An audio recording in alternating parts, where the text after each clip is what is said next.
আপোনালোকৰ কাৰণে এটা অতিকৈ ভাল খবৰ আছে।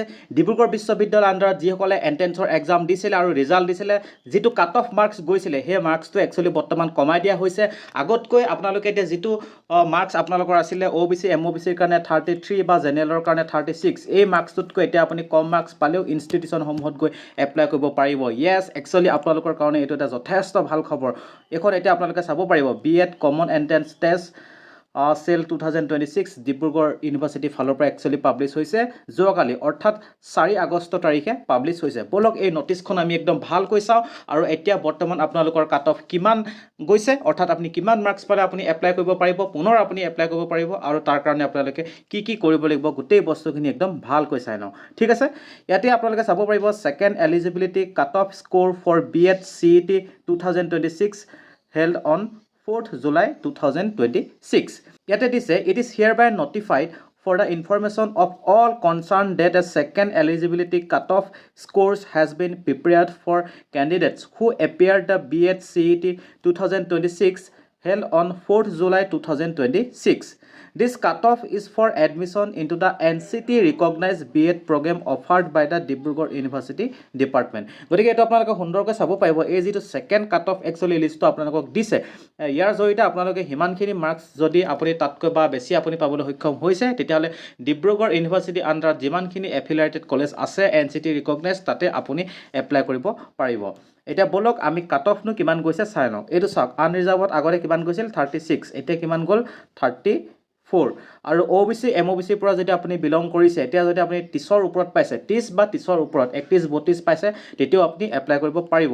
SCৰ কাৰণে আছে 25.25, STPৰ কাৰণে আছে 28.75 আৰু ST হিলৰ ক্ষেত্ৰত আছে 16 মাৰ্কছ। গতিকে এইখিনি মাৰ্কছৰ ওপৰত যদি আপুনি পাইছে বা ইমানটো মাৰ্কছ পাইছে, তেতিয়াহ'লে আপুনি এপ্লাই কৰিব পাৰিব।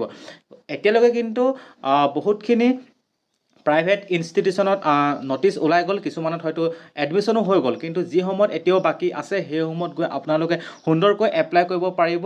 আৰু এইটো একচুৱেলি ফাৰ্ষ্টেই একচুৱেলি কমাই দিব লাগিছিলে। এইবাৰ তেওঁলোকে কিয় কমাই পিনে অকল ইমান কম ল'ৰা ছোৱালীখিনিক পাছ কৰাইছিলে, মই সেইটো মোৰ একো আইডিয়া নাই, কিন্তু হয়তো মানে চিট খালী আছে, খালী থকাৰ কাৰণে এই আকৌ ছেকেণ্ড কাট অফটো মাৰিছে। এইটো একচুৱেলি আপোনালোকৰ কাৰণে এটা যথেষ্ট ভাল খবৰ। এতিয়া ব'লক আমাৰ ইম্পৰ্টেণ্ট যিখিনি পইণ্টছ আছে সেইখিনি আমি এবাৰ চাই লওঁ।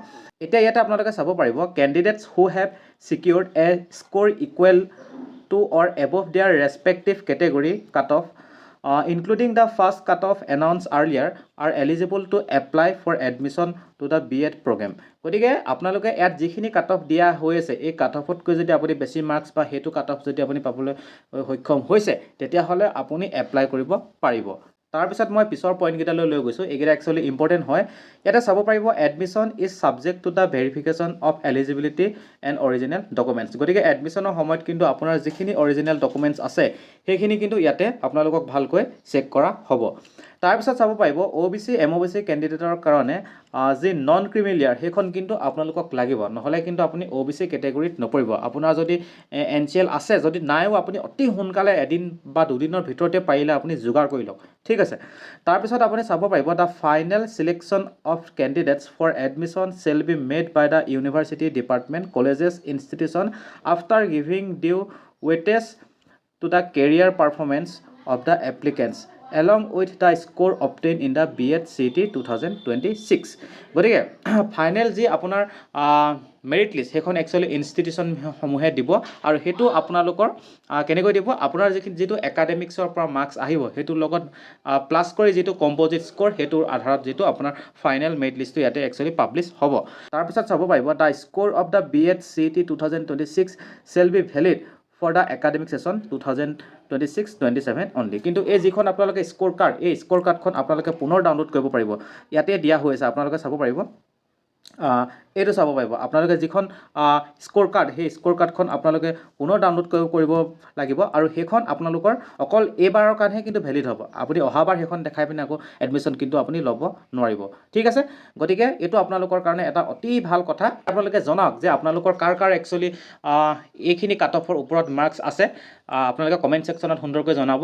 এইটো অতি এটা মানে বহুতে ভাল কথা, কাৰণ বহুত ল'ৰা ছোৱালী আশা কৰিছিলে এবাৰ B.Ed কৰিম বুলি, কিন্তু কাট অফটো বাঢ়ি যোৱাৰ কাৰণে একচুৱেলি কৰিব পৰা নাছিল ঠিক আছে গতিকে আপোনালোকে অতি সোনকালে ইনষ্টিটিউশ্যনসমূহত যাব গৈ আপোনালোকে পাৰিলে ফিজিকেলি খবৰ কৰিব যিসমূহত এডমিশ্যন হৈ গ'ল পাৰিলে সেইবিলাকতো যদি আপোনালোকৰ ঘৰৰ পৰা ওচৰ গৈ খবৰ এটা কৰিব যদি দুটা বা তিনিটাও যদি চিট খালী থাকে তেতিয়া আপোনাৰ এডমিশ্যন একচুৱেলি হোৱা তাতে চান্স থাকিব পাৰে ঠিক আছে গতিকে ইমানখিনি আছিলে আৰু যদি আপুনি যদি বড়োলেণ্ড বিশ্ববিদ্যালয় এণ্ট্ৰেন্স দিবলৈ গৈ আছে তেতিয়াহ'লে আপোনালোকৰ কাৰণে আছে ষ্টাডি মেটেৰিয়েলছ য়েছ 169 ৰুপিজত আপোনালোকৰ কাৰণে আছে টিচিং এপ্টিটিউডৰ এখন ই বুক আপোনালোকৰ কাৰণে আছে মক পেপাৰ যোৱা 1.5 বছৰ কাৰেণ্ট এফেয়াৰ্ছৰ এখন ই বুক আৰু এইখিনি যদি আপুনি গোটেইখিনি লয় আপোনাক ফ্ৰীকৈ দিয়া হ'ব কমপ্লিট ইণ্ডিয়ান হিষ্ট্ৰীৰ ওপৰত থকা নোটছ মেথছৰ ওপৰত থকা অলপ নোটছ আৰু NEPৰ ওপৰত থকা নোটছ আৰু ইয়াৰ পৰা কিন্তু হৈ যোৱা যিকেইখন ইউনিভাৰ্চিটিৰ এণ্ট্ৰেন্সৰ এক্সাম তাতে যথেষ্টখিনি কমন পৰিছে আপোনালোকে ভিডিঅ'বিলাকৰ কমেণ্ট ছেকশ্যনত চালেও সেইটো কথা গম পাই যাব ঠিক আছে আৰু এইখিনি যদি লয় এক্সাম লিভ ইউটিউব চেনেলে দিয়া যি